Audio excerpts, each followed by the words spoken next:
जैसे किसी शक्ति को नष्ट किया जाता है, कोई शक्ति परिवर्तित की जाती। जैसे अभी आपके पास पहना हुआ कोई गहना है और इसको आप नया बनाना चाहते हैं, लगता है पुराना हो गया या अशुद्ध हो गया, कुछ भी, ये टांका ज्यादा लगता है उसमें, आपको लगता है इसको नया बनाना है, तो आप सुनार के पास ले जाते हो। सुनार क्या करेगा? उसको गलाएगा। गलाने में क्या होगा? जो उसकी अशुद्धि, टांका जो लगा होता अलग हो जाएगा और सोना अलग हो जाएगा। ये दो काम तो हो गए, बहुत अच्छे से हो गए। लेकिन एक तीसरा काम हो गया है जिसको आपका ज्ञान नहीं। इसी में ये टांका जो अशुद्धि है और जो शुद्ध है, इन दोनों को अलग करने में जो शक्ति लगाई गई है और जो अलग किया गया, ये बल जो लगाया गया है, इस बल के परिणाम स्वरूप एक अलग एनर्जी पैदा होती है, कालिमा। ठीक है? तो अब वो कहां जाएगी? है तो अशुद्धि, अब वो कहां जाएगी? अब उसको मारने क्या उपाय? तो वो भी कभी कभी आपको झटके देगी कहीं ना कहीं। आप समझ पा रहे हैं मेरी बात? जैसे आज आपने हवन किए, एक साथ हजारों लोग हवन कर रहे थे, अद्भुत दृश्य था। इस धरती में वे दृश्य देखने को नहीं मिलते जो करौली सरकार के दरबार में आप करते हो ना रोज। ये दृश्य कहीं देखने को नहीं मिलते, बड़े बड़े दरबारों में नहीं मिलते।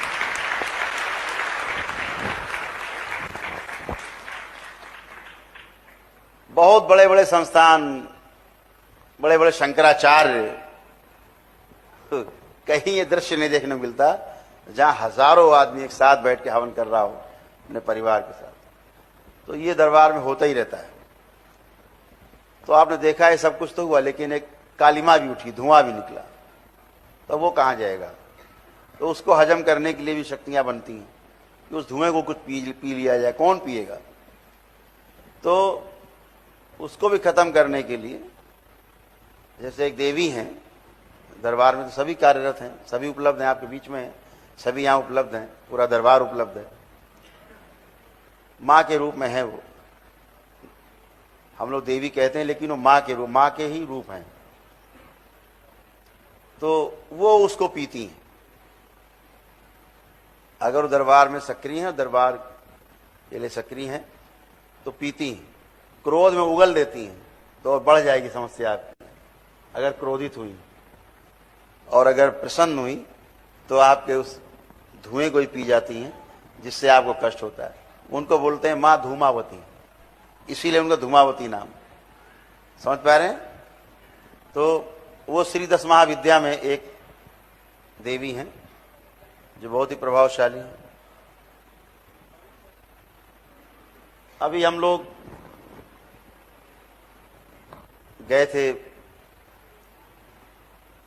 एक स्थान है वहां, तो लोगों ने क्या कर रखा है, चारों ओर शक्तियों का असंतुलन करके रखा हुआ है पूरी सृष्टि में।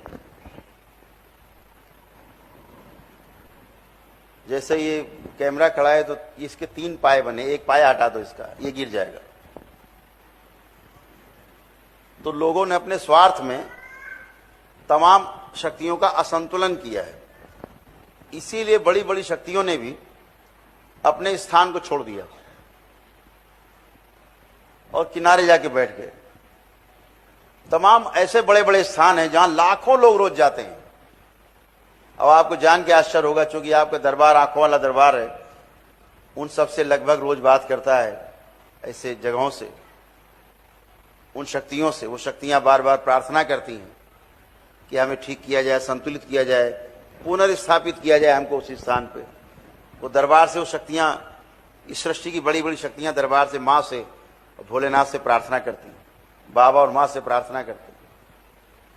तो बाबा मां जब हमें आदेश करते हैं तो हमको स्वयं जाना होता है, वहां जाकर के शक्तियों का संतुलन करते हैं, उनको पुनः से शुद्ध करके, दरबार को शुद्ध करके, वहां के दरबार को यहाँ के दरबार से जोड़ते हैं, फिर उस शक्ति को पुनर्स्थापित करते हैं वहां पर। तो वहां जाने वाले लोगों को उसका लाभ मिलता है।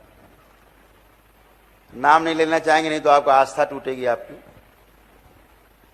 वहां जाने के लिए जहां आपका सपना होता है, वहां भी वो शक्तियां मौजूद नहीं है। जहां लोग चले जा रहे हैं, रोज लाखों लोग जाते हैं, वो शक्तियां वहां मौजूद नहीं।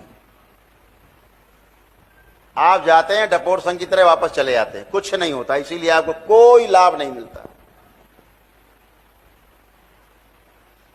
लाभ नहीं मिल रहा है मतलब वहां शक्ति नहीं है, सीधा फार्मूला है। हम आपसे अनुमति लेकर के हर महीने कम से कम 2 बार भागते हैं इधर उधर, 4-4 दिन के लिए गायब होते हैं। तो हम इन्हीं जगहों पर जाते हैं, इन्हीं शक्तिपीठों में जाते हैं। तो हम वहां कुछ मांगने नहीं जाते हैं कि माता चलो मेरे साथ, या माता मुझे ये दे दो। इस दरबार को मांगने की जरूरत नहीं है, दरबार देने वाला दरबार है, ये मांगने वाला दरबार नहीं है। इस दरबार में देवी देवता भी मांगने के लिए खड़े हैं, सब खड़े हुए हैं, आपके समक्ष हैं, खड़े हुए हैं। क्या मांगते हैं? सेवा। भोलेनाथ से कहते हैं, बाबा माँ से कहते हैं सेवा दे, मांगने के लिए आते हैं। तो ये मांगने वाला दरबार नहीं कि देवी देवता से जाके मांगे। देवी देवता सब यहां घुटने के बल बैठे रहते हैं, किस लिए? सेवा के लिए। ये आपका वो दरबार है, ये कोई झाड़ फूक तंत्र मंत्र टोना टोटका वाला नहीं। इतने लोग बैठे हैं यहाँ पे, कभी किसी के साथ कोई झाड़ फूक टोना टोटका कोई तंत्र मंत्र किया गया हो तो कोई भी एक आदमी हाथ उठाए। अगर मैंने किसी किया हो झाड़ फूक टोना टोटका तंत्र मंत्र तो एक हाथ उठाइए, कोई किसी के साथ मैंने किया हो तो।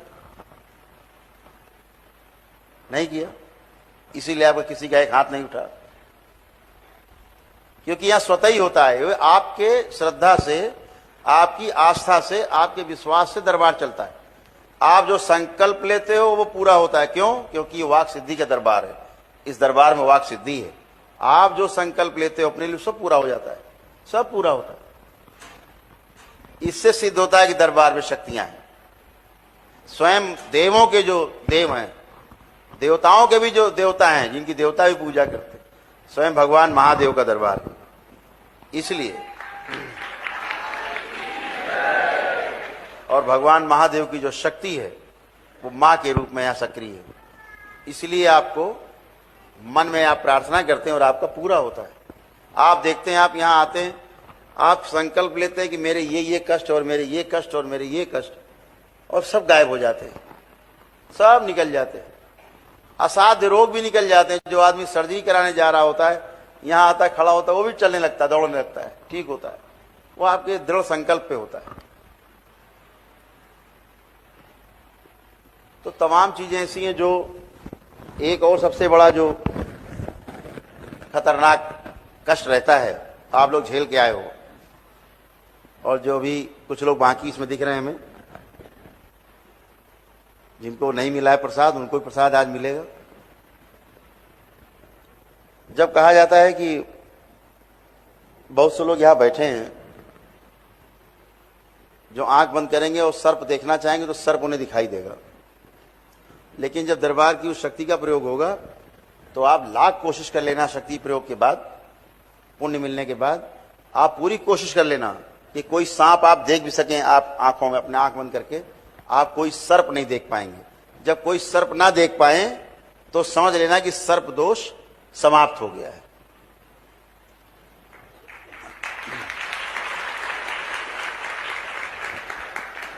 तो दरबार क्या करता है कि सभी को 3-3 रुद्राभिषेक के पुण्य का अंश देता है,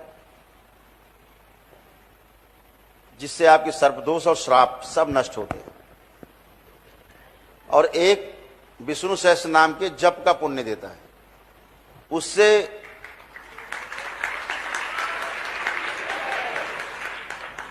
क्या होता है कि रुद्राभिषेक करने के पश्चात जो आपको पुण्य मिलते हैं, तो उसमें आपको सर्प दोष सारे जाते हैं।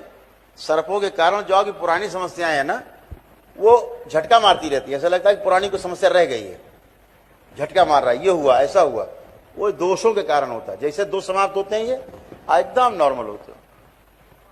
इसी तरह भगवान विष्णु के गण होते हैं,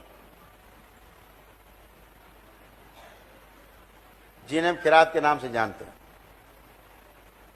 और अद्भुत व्यवस्था है प्रकृति में।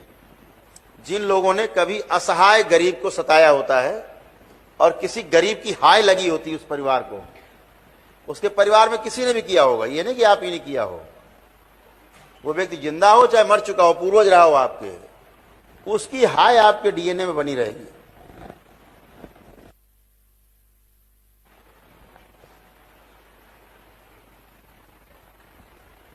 और कह भी गए कि हाय बड़ी गरीब की।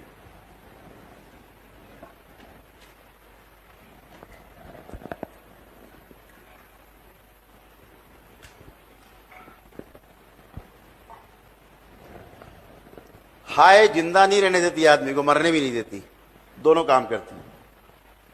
और आपके यहां असाध्य रोग पैदा करती है हाय, गरीब की हाय। और असाध्य रोग की जानकारी आपको तब होगी जब असाध्य रोग बन चुका होगा, यानी उसका इलाज नहीं होगा प्रकृति में, सृष्टि में। तो समझ लीजिए कि आपके यहां हाय है गरीब की। और यह भी अद्भुत है प्रकृति का नियम, जिसको हाय लगी होगी उसमें भगवान विष्णु के ही गण आते हैं उसके भोग काटने के लिए। हाय, हाय का जो भोग है वो काटने के लिए भगवान विष्णु के गण जो है ना पहाड़ों से हैं, जैसे पहाड़। और जब तक वो रहते हैं तब तक आपका कुछ अच्छा होने वाला तो नहीं है। और भोलेनाथ का जो तंत्र है, शिव का जो तंत्र है, वो विष्णु के गणों पे नहीं चलता। या ये कह लीजिए आन है कि शिव का तंत्र विष्णु के गणों पे नहीं चलाया जाता। इसलिए आप उनको किसी विधि से हटा नहीं सकते, मार नहीं सकते, प्रताड़ित नहीं कर सकते, आप उनका कुछ नहीं बिगाड़ सकते, पहली बात। दूसरी बात, वो आपको दिखते ही नहीं है। ये तंत्र मंत्र टोना टोटका जादू टोना करने वाले लोग, इनको पितर नहीं दिखाई देते, भगवान विष्णु के गण कहां से दिखाई देंगे।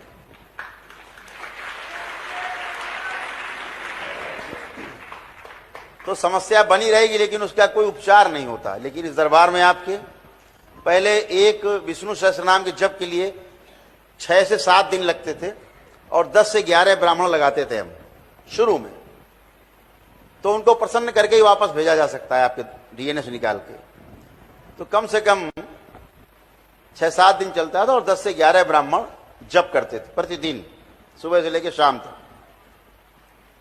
तो एक आदमी का हो पाता था। दरबार ने धीरे धीरे शक्ति खोलते हुए और कम किया और कम किया और कम किया, इतना कम कर दिया कि अब एक आप किट लेते हैं, भगवान विष्णु जी की एक चित्र रखते हैं, हवन शुरू करते हैं, वो जैसे आप करते सिद्ध हवन कराए हैं, और एक पुस्तिका मिलती है आपको, उसमें भगवान विष्णु के नाम लिखे होते हैं। जो पढ़ा लिखा बच्चा घर में हो, कोई डीएनए में जो आपकी हो या आप स्वयं, उनको पढ़ते जाएं केवल, और आपका जप हो गया और आपको पुण्य मिल जाता है। इतना सरल कर दिया दरबार, तो कोई भी कर सकता है इसको।